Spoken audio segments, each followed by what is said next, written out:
Que congratular com as palavras do senador Zezé Perrella, como também do senador Álvaro Dias.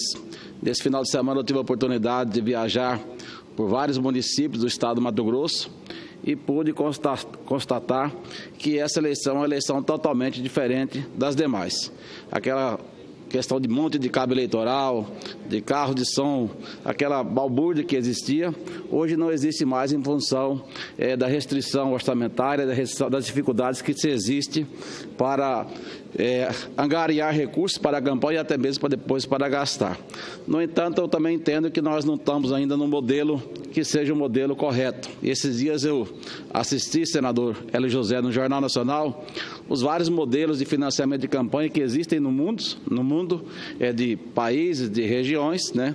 E que existe financiamento misto, financiamento só para partido, mas eu acredito que essa evolução que nós tivemos nas eleições municipais desse ano é muito positiva, de que o poder financeiro, com certeza, não vai ser o fator primordial para definir uma eleição. Vai definir a eleição aquele candidato que tiver a melhor proposta, que gastar a botina do sapato, e eu acho que ainda falta uma conscientização por parte da população, que as pessoas não entenderam ainda que o país mudou, que a legislação eleitoral mudou e que muita gente nos aborda ainda pedindo apoio financeiro, pedindo recursos, pedindo doações, totalmente fora daquilo que está escrito na legislação eleitoral. Então, essa conscientização e até educação do eleitor, eu acho que é um fator importante por parte do Tribunal Superior Eleitoral para que nós possamos realmente avançar e educar por uma política mais saudável.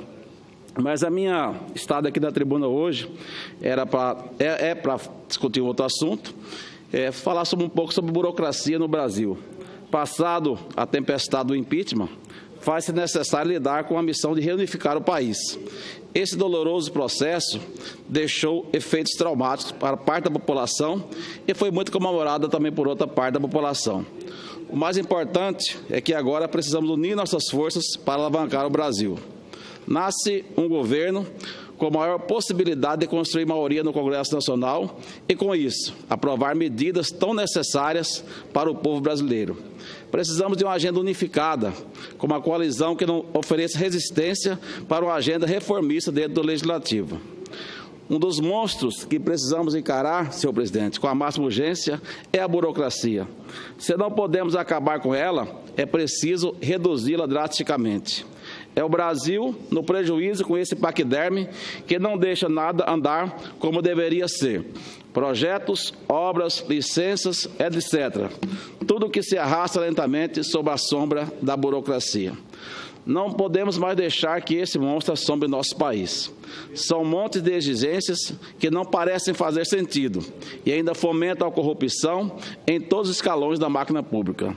A burocracia é sinônimo de gastos, muito gastos, em tempo, dinheiro, paciência e sola de sapato.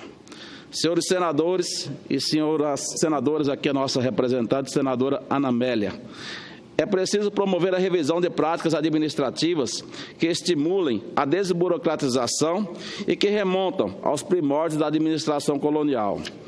Faz-se necessário reverter a cultura autoritária que sempre presidiu as relações do Estado com a sociedade.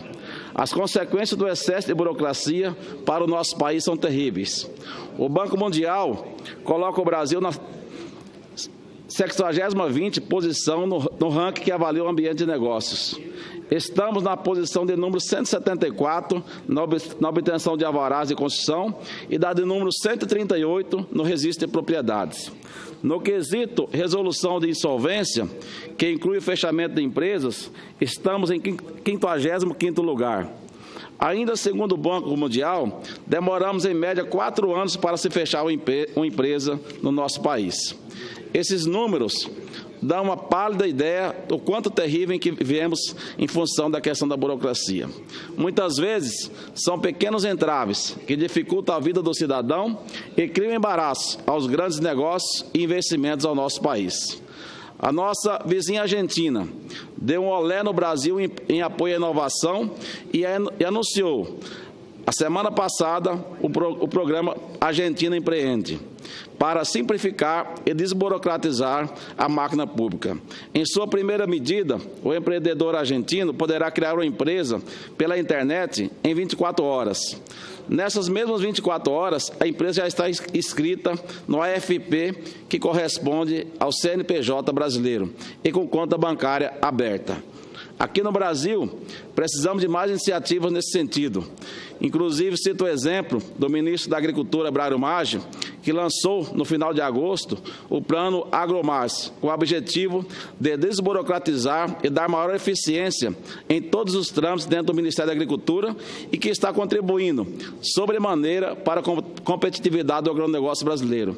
São mais de 100 medidas que foram anunciadas pelo ministro Brairo Maggi, que já estão em execução, algumas delas, como exemplo, a questão de registro de embalagem, da questão de rótulos e de muitas outras, que muitas vezes demoravam 6 meses a 1 ano e que agora o empreendedor pode fazer automaticamente pela internet. O Plano AgroMais pode ser apenas uma gota d'água no oceano da burocracia, mas é um grande exemplo a ser seguido pelos demais ministérios e pela máquina pública como um todo. Precisamos dar mais ênfase às medidas destinadas a aproveitar o arcabouço existente, no sentido de desburocratizar, simplificar e aperfeiçoar o ambiente econômico do país.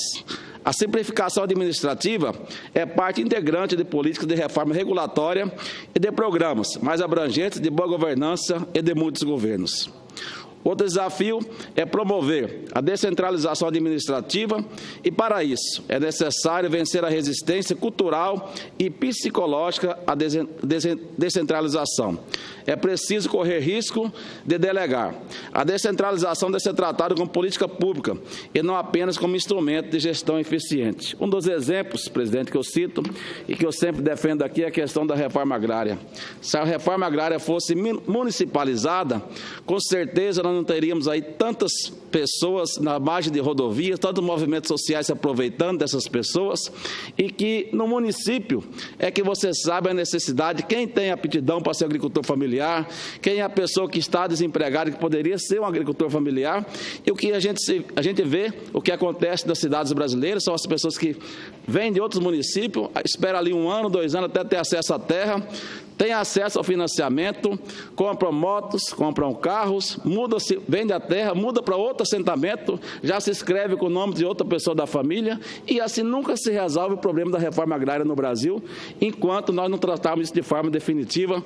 E aqui antes o senador Zé Medeiros tratava desse assunto e, na minha humilde opinião, a municipalização da reforma agrária no Brasil seria a forma da gente dar terra para quem precisa de terra e quem quer produzir na terra.